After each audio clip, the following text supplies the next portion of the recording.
If you're worried about the new coronavirus, here's how to protect yourself.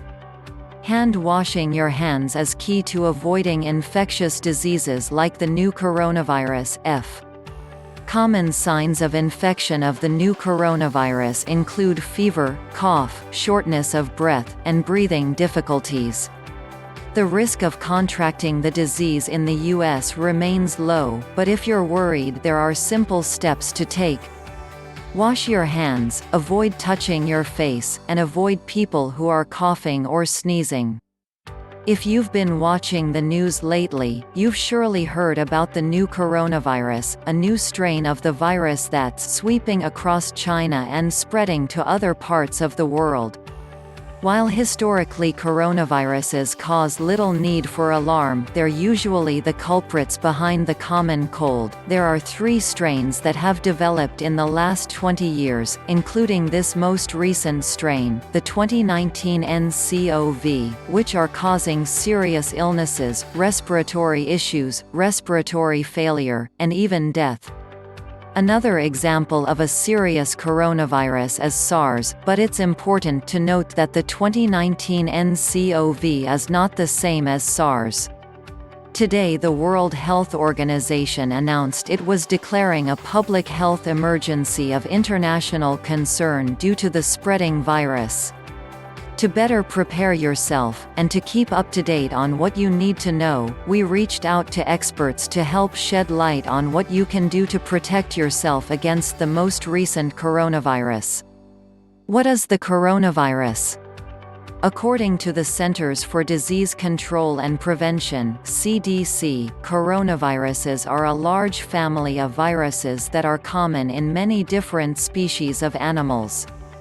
The CDC says that rarely does the animal coronavirus infect people. However, this most current strain is a new respiratory virus that was first identified in Wuhan, Hubei Province, China, which has been infecting people.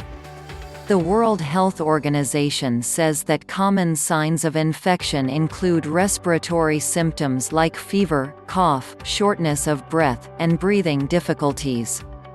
Rarer, more severe cases can cause pneumonia, severe acute respiratory syndrome, kidney failure, and in the most extreme, death. Symptoms may appear in as few as 2 days, or as long as 14, after exposure. Like previous coronaviruses, this particular virus likely emerged from an animal source, though experts aren't sure which one as of yet. Now the virus is being spread from person to person. Typically, coronavirus infections are a transmissible person to person only once someone infected is showing symptoms. However, the Chinese health minister is indicating that this particular strain may be infectious when people aren't yet sick. How do I protect myself? While there's no vaccine to prevent the 2019 nCoV infection, there are still things you can do to protect yourself. The best protection is hand washing and being mindful of contact with a person's face, said Dr. Eric Choi Pena, Director of Global Health for Northwell Health and the Zucker School of Medicine at Hofstra, Northwell in New York. The most common way viruses like these are spread is from droplets, or little particles of viruses, that land on a surface that another person touches and then spreads, usually by touching their face or eating, he said. The CDC recommends washing your hands often for at least 20 seconds with soap and water.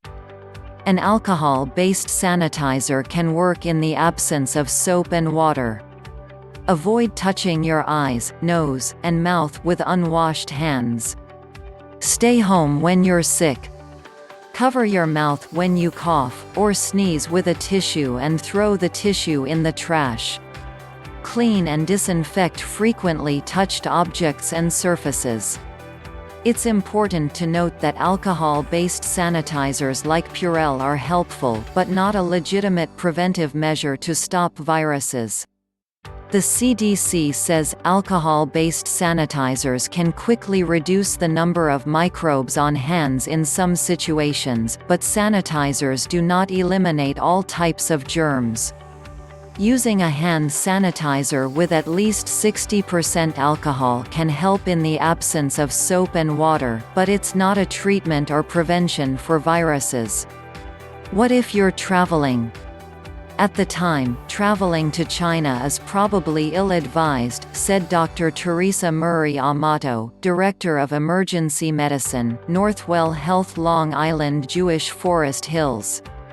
It is not clear how transmittable the virus is and who is at the greatest risk of a poor outcome. The U.S. State Department has issued a Level 4 travel advisory for Hubei, which means "do not travel," and is the highest warning level. A Level 3 warning is in effect for the rest of China. The biggest risk to traveling to China right now is the strict quarantine and travel bans the Chinese government has been enacting, said Choi Pena. That said, if you must travel to China where there are cases of the virus, Amato recommends wearing a mask, washing hands often, and avoiding anyone that's ill. Note that over-the-counter masks don't protect against airborne illnesses, so if the virus mutates to become airborne, masks will be ineffective. The CDC is closely monitoring that status in the United States. As of January 29, 2020, there are a total of 165 cases that have been under investigation. 5 were confirmed. States with confirmed cases are Arizona, Washington, California, and Illinois. According to Dr. Nancy Messonnier, director of the National Center for Immunization and Respiratory Diseases (NCIRD), we understand that many people in the U.S. are worried about how 2019 nCoV will affect Americans. The risk depends on exposure.